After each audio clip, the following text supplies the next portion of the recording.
Right now, we're going to talk locally. We're going to talk about what's going on in Houston. You see the fruits of Houston with this extraordinary turnout and the work that we're doing here at the Texas Brain Economy Summit. But as most of you know, Metis, Project Metis, is a holistic initiative focused on lifelong brain health for the purpose of human flourishing and economic growth. And I'm David Gao, the CEO of the Center for Houston's Future. We're the project managers of it. But I'm excited to step away from the microphone and join this panel. I'm going to moderate it because these are the leaders of Project Metis. And I'm going to step over here and we're going to have a conversation about what's taking place in Houston, what's taking place with Project Metis. And I'll begin by sharing you've all got their bios, but what I wanted to do is share, we've got the 3 original chairs of Metis sitting here with me, and then the new one we announced today, Tim Lash of West Health. I want to first, before we get to the new announcement we've made in the addition of West Health, talk about, with the original 3, if you would, describe your institution and how it fits into Metis, what it uniquely brings to Metis, and how you think your institution can enhance the brain economy across our region. I guess, is this working here, or can you hear me? No? Okay, then it just looks good, maybe.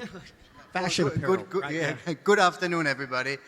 Thanks for being here today. David, thank you for your leadership, and welcome also my other panelists here. So UTMB is the oldest medical and nursing school in the state of Texas, west of the Mississippi, 1891, sort of like known for its resiliency. Some of you might know the 1900 storm and then the 2008 Ike rebuild. We are a health system. We have 6 hospitals. We have 4 campuses. We take care of 82% of Texas state prisoners. We run travel health on the cruising ships. We have a national laboratory. There are only 2 in the United States at biosafety level 4. We have the oldest aerospace medicine program. So why am I telling you this? When you look at a place like that, you can't just think about, oh, let's open a new service line and think you have innovated. There was really time to do something very substantial.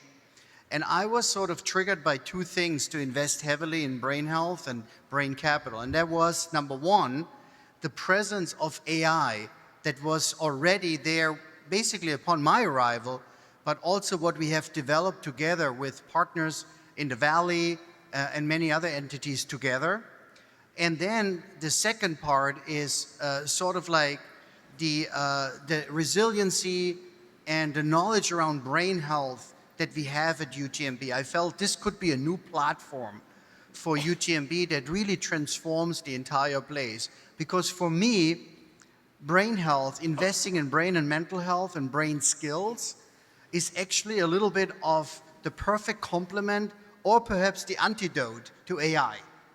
It really is necessary with AI coming so fast at us to not just sit it on top, to really help the organization transform with it. And we have seen a lot of success with that. So when Metis came along, it was very clear to us that this is exactly what we are essentially doing at UTMB, just now on a larger scale, helping the entire Houston ecosystem to transform alongside with us. Wonderful, thank you. And Amy, you're the provost at Rice. Tell us about Rice's commitment to Metis and why it's a fit, what Rice brings to the table. Yeah, so Rice is a broad university, which you may or may not have heard of. It's an R1. It does not have a medical school, but it has a bold ambition to lead in health innovations, even though it does not have a medical school. It also has one of its goals to help enhance and build thriving urban communities, also a part of the flourishing that we'll see today. So when I think about the role of Rice, and actually I'll just be as bold to say how vital it is to have an academic institution within this mix, it's because if you go through and you think about every session you've sat through today, the early health, the workplace, the aging, AI, the analysis for the measurement, every one of those is cross-disciplinary and often outside of a healthcare system. It's about, for us, it's about health as as much as healthcare. It's about the workplace and the research we do to enhance that workplace. It's about the development of the brain and the early development of the brain that we heard about, that we have in our education researchers. And so you put all of that together, and it's that connection. And so I really see one of Rice's roles is to bring all of those other areas together. And then, of course, with healthcare and with the healthcare institutions that I'm up here with. So really excited to be a part of it, and I'm sure I can elaborate on some of that as we go forward. Hi, Jamie McCarthy. I'm the Chief Physician Executive for the Memorial Hermann Health System, and I'm a recovering academic, having spent 18 years on faculty at the University of Texas before taking this role. And at Memorial Hermann, we're particularly excited to be a part of this because of the way we view our role within this community. We are the large non-for-profit healthcare system in Southeast Texas. We're also one of the largest employers in Houston with 35,000 employees. So we view our role as not just delivering health, but taking care of the community. And we are a community-owned hospital. What does that mean? We have a lay board. None of them are paid. They actually make the decisions about who the chief executive is, our CEO, and help guide policy, all targeted back to what are we doing for Houston. So we see ourselves covering the entire spectrum. We have a children's hospital. We deliver more babies in Houston than any other healthcare provider. We have the busiest level 1 trauma center in the United States. And we have our tier rehabilitation hospital, obviously a critical cornerstone in brain health. But we view brain health as far beyond all of the great stuff we do in our acute care hospitals with our stroke program, our neurotrauma program, our rehab. We really believe brain health is a longitudinal journey. It starts at birth. It's through early childhood development, nutrition. This is why we have 9 school-based clinics where we provide free health care to students in underserved communities and schools. That's why we have a health high school that we've partnered with Aldine ISD and Bloomberg to build to train the next generation of healthcare workers. But we believe this is a magical time to explore brain health with technology, with great academic partners, the ones here on the stage, our friends at UT Health and McGovern Medical School, to really push forward brain health, and we want to be a part of it, so we're excited for the journey. Wonderful, thank you. And of course, Metis began roughly in January. We launched with these leaders and wonderful other institutions across our Houston region, institutions like MD Anderson and BP and Accenture, Deloitte, et cetera. A wonderful community of people committed to brain health in our area. We have 7 working teams that we've launched, but this morning we announced a new work front, one focused on healthcare systems change. It was inspired by and funded by and really going to be emboldened by West Health. We have Tim Lash here to talk about West Health. Tim, you saw what was happening here in this Houston ecosystem. What drew you to Project Metis Houston, and why do you think this is such a good fit to have West Health collaborating with the players of Metis? Sure. So before I answer the question as to why Metis and why the brain and why Houston, I just wanted to offer an observation. The passion and the power of the personal whys that I think we've all heard in this room this morning, and the diversity there is really compelling and inspiring and humbling at the same time. And it's not surprising that diversity exists, because I think the personal whys happen very up close. Now that I've expressed my sensitive side, maybe I'll move on to the side that I'm more comfortable with, which is the system side. When we think about the system why, it's viewed from a higher level, from a distance, and it often relates more towards scale and solvency. And I think what's very powerful about what's happening here in Houston and what's happening with Metis is that both levels of the why, the personal why and the system why, are being embraced in a very material way. And I think that's critical, because they're not in competition with one another. They're just viewed from different distances. And so at West, we get up every day, thinking about, we're a nonprofit organization, but we get up thinking about, is the cost of healthcare and how we deliver healthcare, is it consistent in support of aging and flourishing and vitality across the lifespan.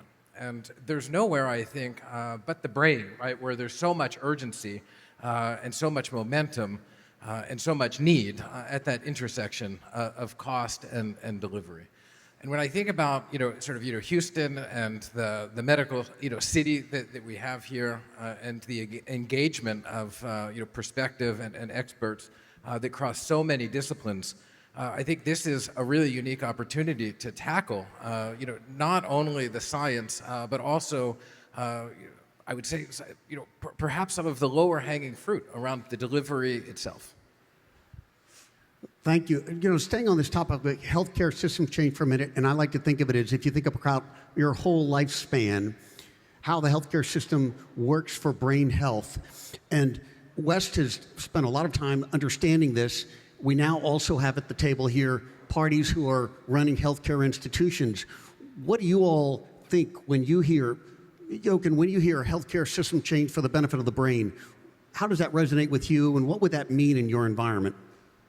Well, I think healthcare is broken and science is thriving. So if you start from that perspective, then you need to find new ways, we need to find new ways of implementing all these advances that are coming our way into the system. And we start to realize that it's not so simple, that we can just exchange sort of like the engine. We have to redesign literally everything. Now, I'm a nephrologist by training. That's kidney doctor. And we have a lot of chronic diseases. They require long-term treatment. Sometimes we celebrate successes when the kidney function stabilizes, but we don't really look what, for example, happens to mental health and brain health as we are treating those patients. So for me, it was always something that I questioned, because how does successful treatment look like? When we sort of like discount brain health and mental health, are we really successful? We have turned cancer into chronic disease. We have now 2 out of 3 cancers surviving. People live a long time. They live very normal lives. And we need to focus on the brain, as we are having an enormity of chronicity with those illnesses. We're having different modalities now, if you think about all the technologies, how to treat and prevent disease. So focusing on the brain, to me, means sort of like redefining what medicine does and preserving what is uniquely human, which is our ability to feel, think, and create. And now we haven't even talked about AI, right? That's a whole different perspective. And so I think for us, this really means we are now at a point where we have all the elements locally at UTMB to really redefine certain aspects of care. And we are going to start on the primary care side, because primary care has been the funnel into organizations, not specialty care. We all like specialty care because that's what we hear when there's success in ultimate treatment, but it starts with really strong primary care. And I think we have a chance with this movement to redefine primary care, and we're doing this with great partners. Some of them are in the room here. We're excited about that. But the other part is, I think that with AI coming here, without question, we have an obligation to protect also patients, people, and give them a chance to rethink their health. If you look at the numbers from this morning on the brain performance index, it pretty much on all curves went down in like 2014 or so. And if you really think about it, about 10 years ago was probably the time when you were not excited anymore for a new iPhone, right? Because now it gives me anxiety. You get the new iPhone, you have so much more function, you do so many more things, and it causes me stress because I use so much time anyway with this device, and I don't really want it, but you're doing it anyway. And so I think 10 years ago or so, technology has begun to start somewhat against us. We became too dependent. We are not really understanding it anymore, and you use Waze to drive from here to the next Starbucks, even though you know exactly where it is. And so I think it's time now with AI here to also redefine our approach to brain health, brain skills, resilience, together with science is thriving, healthcare is broken. Perfect time. We have all the elements at UTMB. We have Metis citywide, and we have with Davos and Alzheimer, Us Against Alzheimer and other organizations, we have global partners as well. So it's a perfect, good storm that we can utilize. Amy, I'm going to come back to you in a minute on AI, But Jamie, I want to hear your response to, here's healthcare systems change. You're running a large hospital system. What does that mean for you, and how do you envision healthcare systems change for the benefit of the brain? So I'd actually divide it into two categories that I think are important to break down. And first is, you all know our system of care is about disease recognition and illness. And I'm an ER doc, which means everybody comes to see me on their worst day. That's not when any of these disease spectrums start. So our ability to manage, well, let me back up. When people think brain health, they're thinking Alzheimer's, neurologic degeneration, traumatic brain injury, spinal cord injury, all of these. If we back up, and how do we get upstream to slow the progression or the development of these at all and all times? And that's going to start with much better access to and attention to brain health in early childhood, young adulthood, and even when we talk about heart health, we talk about our weight. No one's talking about how do you want your brain to function in 20 years. So what are we doing to optimize and maximize that? But the other area of brain health I think we don't talk about that is important to talk about as a system for us as an employer. You hear a lot about resilience, and in healthcare workers, you hear about burnout. So healthcare workers are some of the most resilient people I have ever met. They go through brutal training. They commit to a career and a life of service. They're resilient. We should not be talking about how we make these people more resilient. We should be designing systems of healthcare delivery that make their resilience adequate for the problem they have. And that's where we're going to see healthcare system redesign, not just better taking care of the patients, but the providers who are providing that care. Can I just make a comment on that? I totally agree. Great point. Just to take that a little bit further, I think there's two knowns and I think one unknown as we're talking about the brain, and there's many others, right? But one of the knowns are when you think about conditions that affect the brain, whether that's Alzheimer's or mental health, these are individuals with many comorbidities, high complexity, hard to discharge, and whose needs are totally misaligned with the way we deliver care and care models as they exist today. But they're not alone, right? When we look at people in their 40s and 50s today, they have health profiles and comorbidities and chronic conditions that look like people in their 70s and 80s just 2 decades ago, right? And so the disease burden, particularly in the U.S., is ever increasing. So we know that, right? Number two, there's only 2 types of hospitals in the country: full and not full, right? And those that are not full are increasingly becoming full, right? And then the unknown, and this is specifically around Alzheimer's and other dementias, it's unclear at this point what the journey is going to look like. And what I'm talking about is what it relates to in terms of morbidity compression or expansion. If you think about HIV, we went through this period where we had significant morbidity expansion before we eventually had additional compression, and now we have levels of sort of undetectable. I'm optimistic that when we think about the brain, we will get a level that's equivalent to undetectable with HIV, but it's going to be a journey. But given those 2 knowns and the unknown, if we don't think about the broader system reform across every service line, starting with primary care, and we should leverage the angle of the brain. But thinking about what's good for the brain is good for the heart, which is good for the lungs, and vice versa. We're leaving tremendous value, and outcomes on the table. And so I think we really need to think about the broader system redesign through every facet if we're going to get this right. Let's shift gears for a minute, because one of the great things that's coming out of Metis is this collaboration of all these parties. And certainly we have at the table academic institutions, medical institutions, large corporations, nonprofits, civic institutions. This collective has been really impactful. And Amy, one of the things that's coming out of Rice that's so interesting is the strong engineering background and capability set that is positioning us for neuroengineering. You've got entities like Metis, Jacob Robinson's business there. And this promises all kinds of opportunity for brain health and enhancing brain capital over time. Talk to us about the Rice innovation and the foundation of engineering and what it brings to the table. Yeah, thanks, David. And so, and as I say that, and I have to give some examples, what I want to talk about, because I want to come back to this healthcare system change that Tim was talking about, is how do we get these technologies that I'll describe into the hands of clinicians faster? How do you get to be able to have them used sooner? So, when I first came to Rice, I moved here from a very large university that had a big medical center, and I was thinking, boy, it's going to be really weird not to have a health system and all that research. And I've been amazed by how much research is still going on without a medical school in the health within Rice, and most of it is in the engineering as well as, of course, in the bioscience and the life sciences. But I'll focus on the engineering.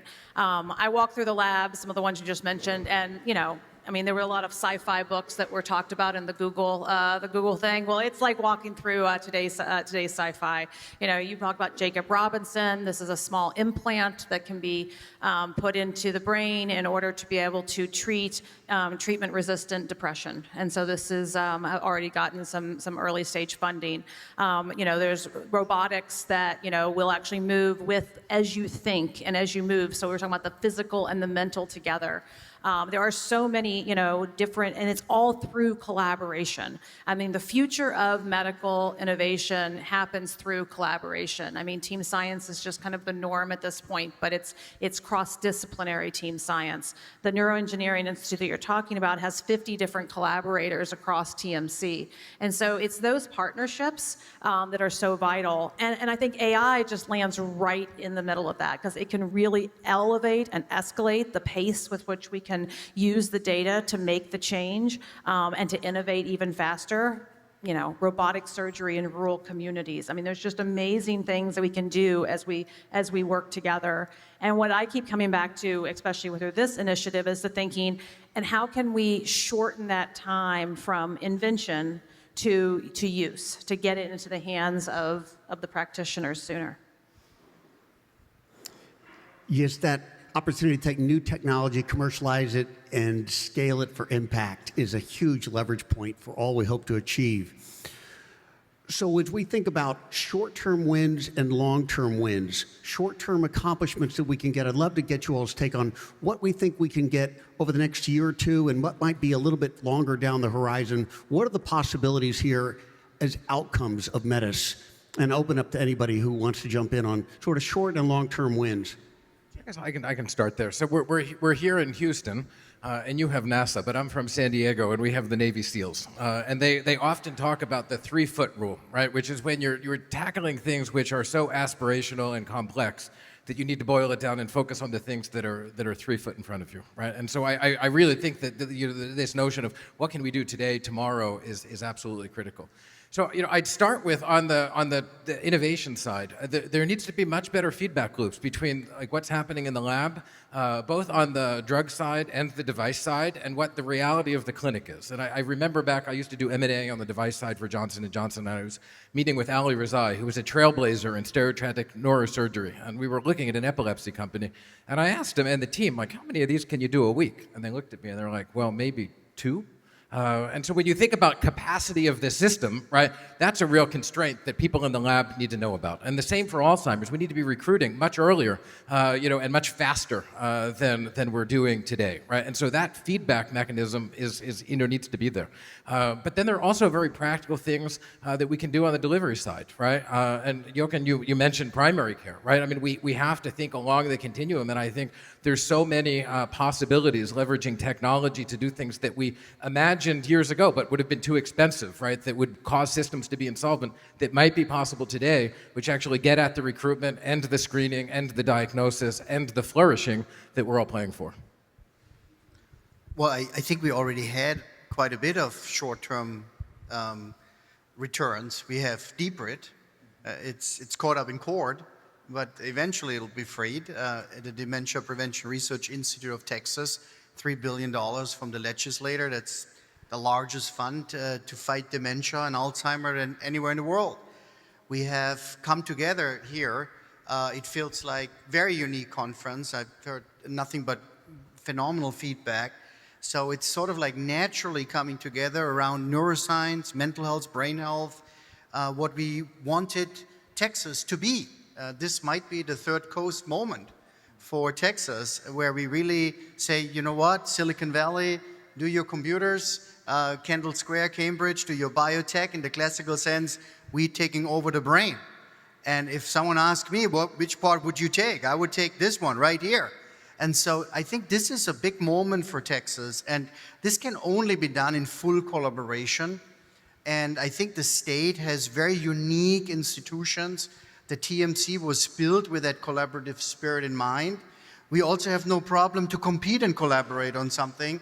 And I think the mentality the ecosystem, the time, the funds, the interest, everything is coming together to this big Texas moment. Here's the Crossbridge man, huge exit a few weeks ago, could have only happened here in TMC with the right leadership. And I think in neuroscience, we can bring a lot of those successes in the very few months ahead of us to fruition. I want some applause too, but nobody's giving it. That's the competition.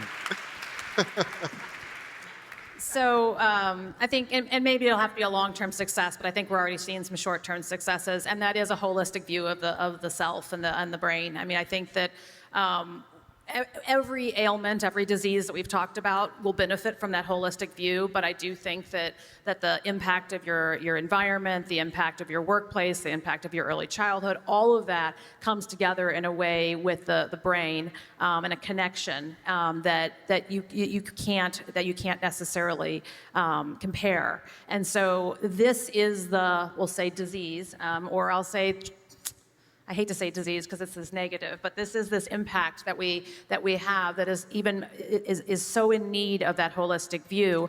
And Houston is the place to do it. And so you've got the TMC, which is not just a huge hospital, it's a bunch of hospitals. And so you have all these different specialties of coming together. You've got the fourth largest number of Fortune 500 companies. You have got the diverse community. You've got academic institutions. You have a collection of things as well as a collaborative spirit that doesn't, because so many people come to Houston from multiple places, it has this collaborative spirit, maybe because of the immigration and all the things we heard about this morning. I think it has all the pieces of the puzzle to take finally a holistic view of what health and wellness and flourishing really is. And so I'm very optimistic about it happening here. So appreciate that, and I'm going to take a little bit of what you said and move it a little bit further. If we talk about what are kind of immediate term, that's happening here today, right? The fact that the lack of attrition here after lunch, you're all still here, you're all engaged, you're all still here late in the day, and mostly everybody's awake, that's a great start, right? And the fact that you've got our institutions up that don't really talk very much outside of things like this, wanting to say, well, what are you doing? Because maybe you're doing something pretty cool I want to know about and maybe be a part of.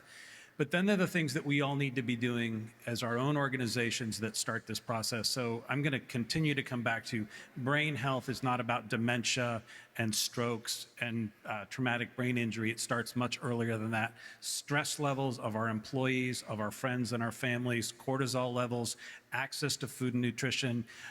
We ask now questions at intake. No, we're not 100%. You should be asking every patient we see if they have food insecurity. It is frighteningly high in Houston, and there's solutions. We can provide, if you can eliminate stress from your patients, from your employees, that improves their brain health.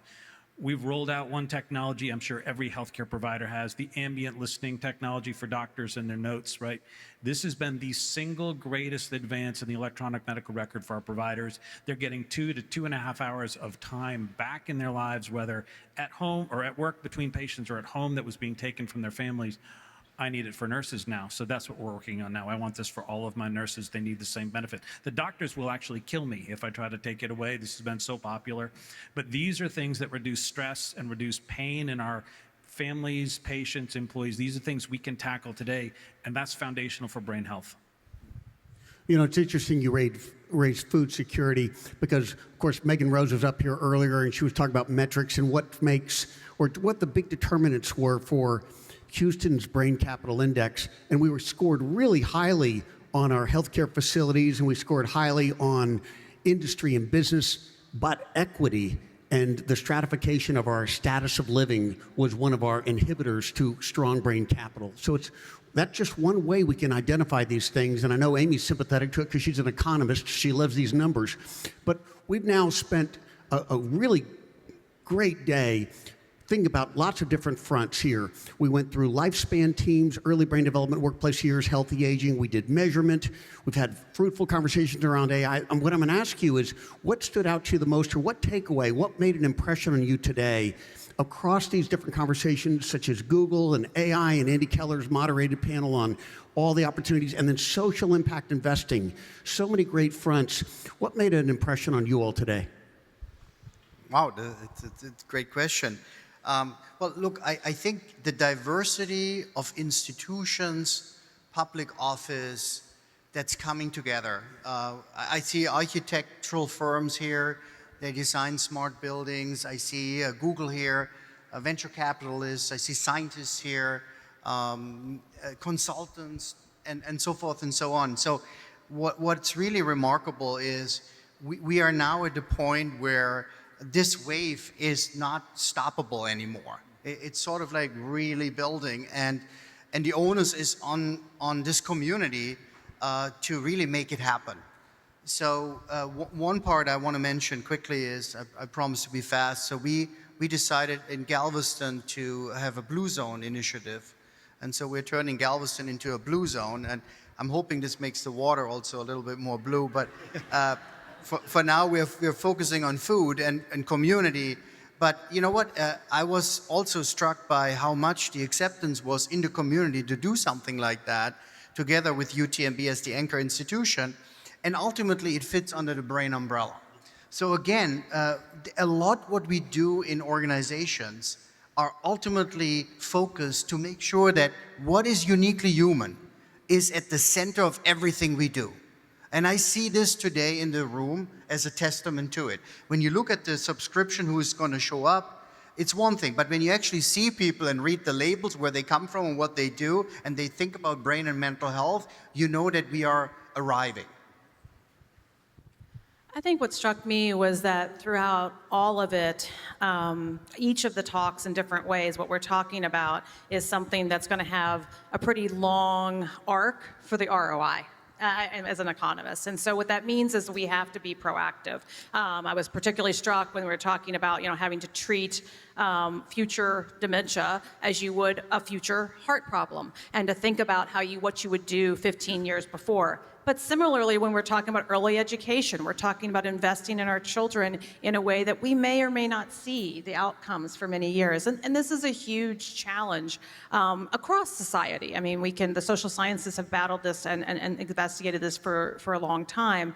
But now we have something, and we have a moment that people are really focused on. People are really focused on the importance of the brain, and they're very focused, in part because we have an aging population. That's fine. It may be in part because of AI. Whatever the catalyst is that gets our attention, but it allows us to talk about and hopefully be able to measure what the short-term payoffs are to these, what are going to have to be long-term investments for all of our lives. Yeah. So sometimes someone says something in a way that's very simple and go, aha, that's what I've been meaning to say the whole time. And I heard that comment today. And some of you have heard me talk before. I've talked a lot about AI and my concerns about offloading cognition and getting dumber when we're using these tools, using ways to get to Starbucks, right? All these things where we offload thinking. And the phrase today was we should be using AI to get smarter, right? Using AI to learn.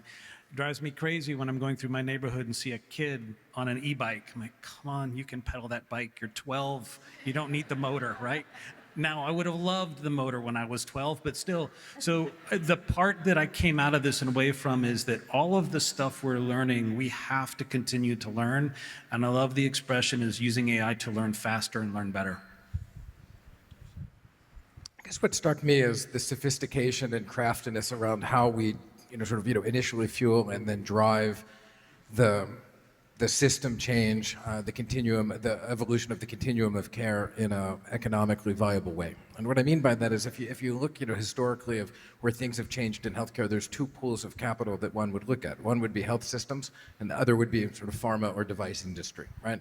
And when we look at sort of analogs on the health system side, in almost every case, whether it was oncology, where in the early days of the system transformation, you had highly profitable infusions and other things that drove an ROI. You could say the same for some of the innovations that happened on the cardiovascular side. On the industry side, and I'm increasingly sort of gaining some appreciation for this because of kickback and the industry just can't fund some of the market expansion and delivery changes that are necessary, and so that leaves us in a place where I think we need to think, more broadly, and get a little crafty, for lack of a better word, on how we tackle, getting through some of the initial sort of friction and gaining momentum, and how we think about the return in the context, in terms of the economic return, in the context of the brain and in the system more broadly. And I feel like the discussions have been quite sophisticated today along that continuum, and it makes me optimistic that we're going to navigate this journey, in a rapid way. Wonderful. Well, we're down to our last 5 minutes, so I'm going to give each of you a chance to offer up the insight you wish we had covered during the course of this conversation, or said another way, what the moderator failed to ask that the audience needs to hear. And so I would love to get you all's insights. Anything you want the audience to take away in these last few minutes? Laura likes to call it the lightning round, but your thoughts that you'd like to impart here that I did not ask.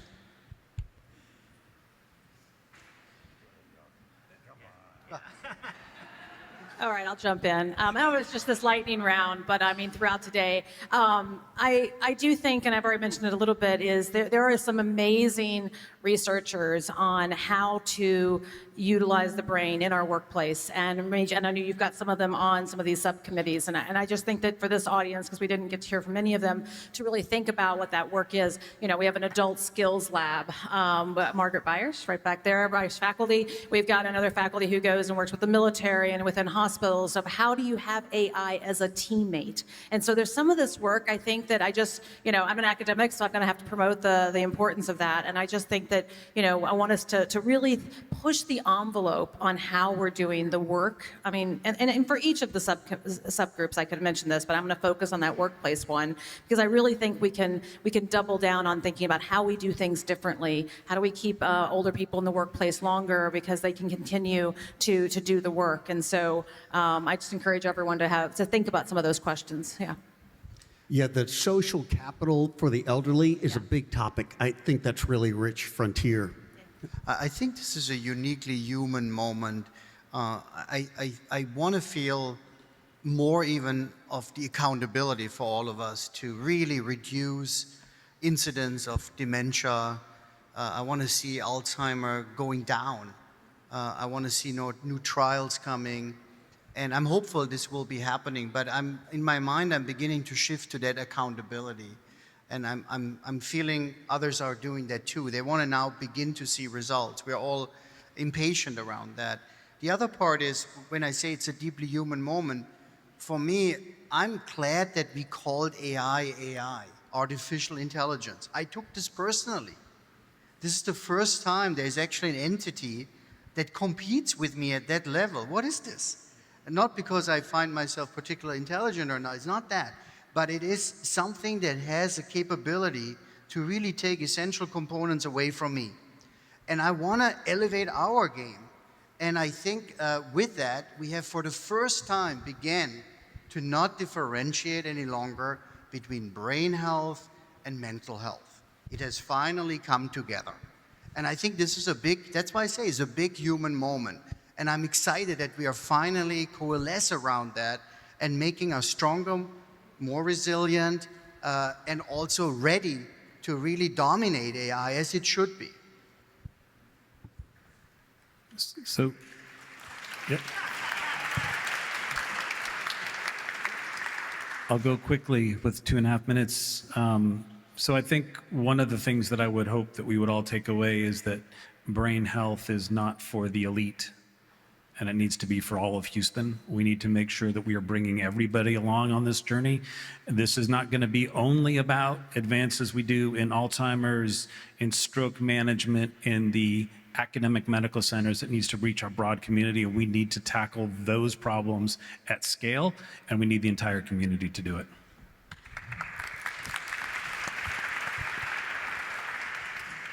I guess I'll just pull the thread on Houston. Houston's clearly a bright spot. And I think that should be celebrated. But I don't think any of us are just playing for a bright spot in Houston. We started this morning talking about flourishing through the lens of the brain, and I think we're all playing for the lens of overall well-being and for humanity, which is our country and our globe. And so my hope is that we don't lose sight of what we can leverage from the learnings and the bright spot here in Houston and leverage that as a flywheel to inform the broader system transformation that's necessary in all four corners of the U.S. and globally.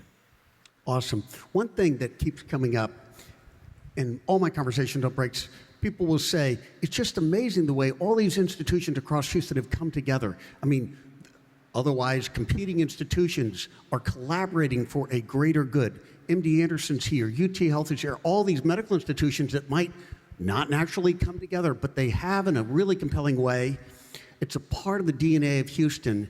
And so what I'd love everyone to do is acknowledge the collaboration at this group and everybody else here and give them a big round of applause and thanks for the collaboration of Metis. Thanks so much.